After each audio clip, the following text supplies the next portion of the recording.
So today we are going to talk about a very interesting subject. It's a medical condition which is supposedly very common. It's a मतलब ये काफ़ी संख्या में ये problem होती है, लेकिन इसके बारे जानकारी और कम है और उससे ज़्यादा कम है उसका ट्रीटमेंट करने वाले लोग. So it's a very उस perspective से this is little interesting that you have a very common problem for which the treatment is very uncommon, and so we're going to talk about it today. This condition falls in the category of chest wall problems and or chest wall deformities, या छाती की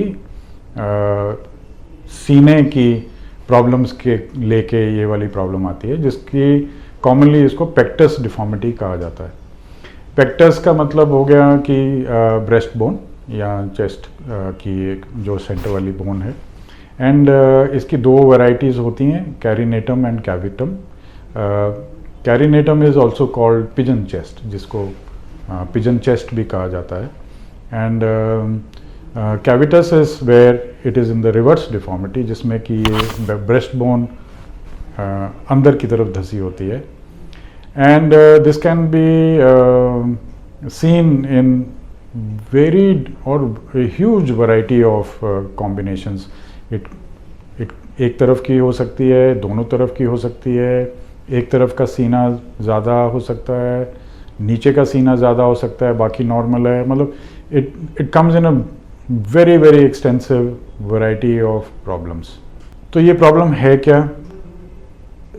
ये problem जन्म से है. It is about it's a congenital problem, it's a growth problem, and though it happens at birth, it is normally visible once the child is growing. मतलब जैसे जैसे बच्चा बड़ा होगा तब ये प्रॉब्लम ज़्यादा नज़र आती है, और जैसे अडोलेसेंस या अर्ली अडल्ट्स में पहुंचते हैं तब तक ये मैच्योर हो जाती है, because it is to do with the bones and cartilages and उनकी मैच्योरिटी.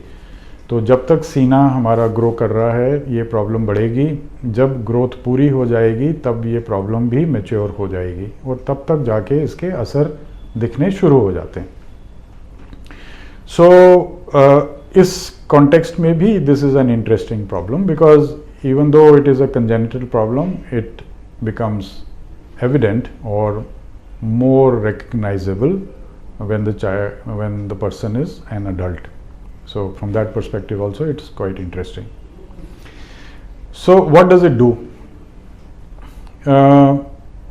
हमारे पास जो पेशेंट्स आ रहे हैं वो अलग अलग प्रॉब्लम्स की वजह से आ रहे हैं, लेकिन उसके पीछे एक कॉमन थीम चलती है, और वो ये है कि उनकी फिज़िकल एक्टिविटी की कैपेसिटी, उनके सांस लेने की कंफर्ट और कुछ नॉर्मल से ज़्यादा काम करने की एबिलिटी कॉम्प्रोमाइज़ हो जाती है.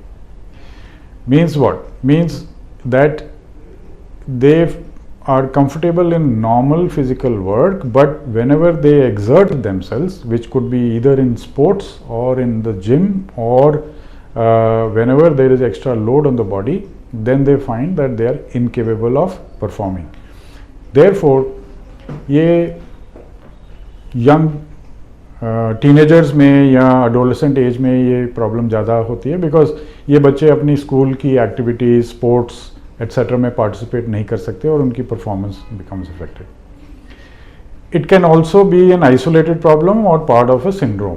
मतलब ये अपने आप में एक तकलीफ भी हो सकती है, और या फिर ये और तकलीफ़ों का एक पार्ट हो सकता है, जैसे कि दे can B cardiac issues, heart की कुछ इश्यूज़ हो सकती हैं, लंग की रिस्ट्रिक्शंस हो सकती हैं, पूरे स्केलेटन की डिफॉर्मिटी या स्केलेटन की ग्रोथ प्रॉब्लम हो सकती है, इसके साथ हार्मोन्स की इशू हो सकती है, एंडोक्राइन इश्यूज हो सकती हैं. So they can be a very very wide spectrum of this problem available. ये सिर्फ सीने तक सीमित रह सकता है, सीने के ऊपर जो मसल्स हैं उसको भी इफ़ेक्ट कर सकता है, किसी एक पर्टिकुलर बाजू को इफ़ेक्ट कर सकता है. So again the variety is quite a bit in which it presents itself. So what does it do? Like I said, it will affect the performance, it will affect the physical ability, it will affect the comfort level in performing normal activities. And to be able to pinpoint, और ये पता लगाना कि ये activity की limitation किस वजह से है, also becomes difficult. काफ़ी लोग आजकल हमारे पास इस वजह से भी आ रहे हैं कि जिम में उनको लोग टोकते हैं, या जिम में बॉडी बिल्डिंग करने के बाद ये वाली प्रॉब्लम ज़्यादा हो जाती है, या इस वजह से भी आ रहे हैं कि ये बच्चे स्विमिंग पूल में जाने से शर्माते हैं क्योंकि दूसरे लोग इनको टोकते हैं, और उस पर्सपेक्टिव से ये they feel very shy. So tight कपड़े नहीं पहन सकते, उसमें चेस्ट की डिफॉर्मिटी नज़र आती है, अक्सर अलग अलग तरह के प्रॉब्लम.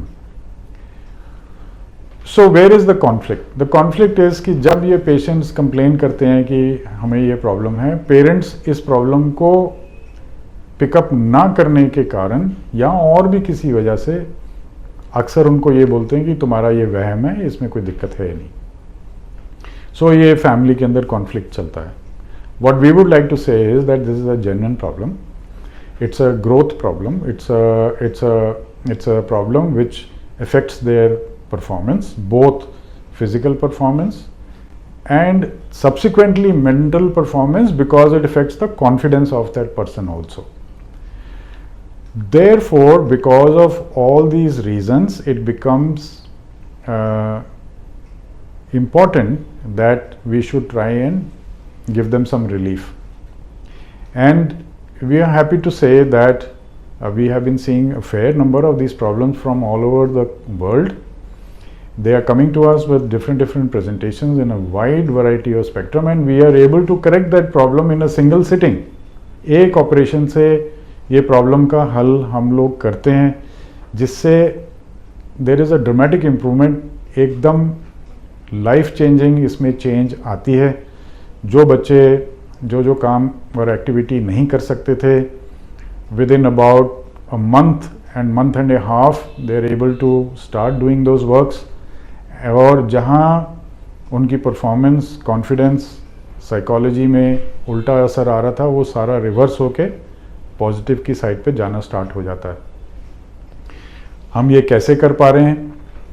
ये हम इसलिए कर पा रहे हैं because we have understood the details of this problem, we have seen a wide variety of this problem, and we have devised a method in which we can try and correct the root cause of this problem in such a way that problem भी ठीक हो जाए और आगे चल के इनको उसकी वजह से बार बार परेशानी भी ना हो. सो ये पता लगाना is also not very difficult now. Simple CT scan से जो एक पर्टिकुलर वे में किया जाता है, उससे पता चल जाता है कि ये वाली प्रॉब्लम कौन कौन सी पसली कितने लेवल तक, कितनी डिग्री तक, कितनी सीवियरिटी में इसकी इसको इफ़ेक्ट कर रही है, और जो भी मॉडरेट टू सीवियर केस होगा उस केस में ये वाली सर्जिकल ट्रीटमेंट इफ़ेक्टिव है, जस्टिफाइड है. और करने, क्योंकि ये पेशेंट्स यंग और अदरवाइज हेल्दी होते हैं, तो सर्जरी में रिस्क भी इतना ज़्यादा नहीं होता, कम होता है. हाउएवर, जैसे मैंने बोला, ये वाली प्रॉब्लम किसी सिंड्रोम का पार्ट भी हो सकती है, तो इनका कार्डियक इवैल्यूएशन, लंग इवैल्यूएशन और बाकी जनरल चेकअप भी इम्पॉर्टेंट है, ताकि कोई पर्टिकुलर चीज़ मिस ना हो पाए और सर्जरी को हम लोग और सेफ बना सकें. And we have come reached a stage where हम लोग ये काफ़ी हद तक जो डायग्नोसिस और इन्वेस्टिगेशन वाला पार्ट रिमोटली भी करवा सकते हैं, ताकि पेशेंट सिर्फ सर्जरी के लिए आए और in a short period which is about 5 to 7 days में सर्जरी करा के they can go back. And I'm happy to say that we have got good results in this. Most of our patients are all very happy and relieved, and they find that जिन वजह से उनको दिक्कत और परेशानी आ रही थी, वो अब सेटल्ड है, और वो जो अपना उनका पोटेंशियल है, उस चीज़ को, पोटेंशियल को अचीव करने में सक्सेसफुल है. So we would encourage you that in case you know of somebody who has this problem or are suffering from it yourself, Do not hesitate to seek advice. Talk to your local consultants or reach out to us, and we will provide you factual information and give you the most honest opinion that you need, and also the treatment that you want to go through. So once again, pectus deformities of the chest wall is a very interesting subject. It's a very interesting topic, and though it is common and quite distressing, surprisingly, treatment in the right hands, in the right place, is fairly simple and a life changer. In case there is any further question, please reach out to us. We will be more than happy to answer those for you. Thank you.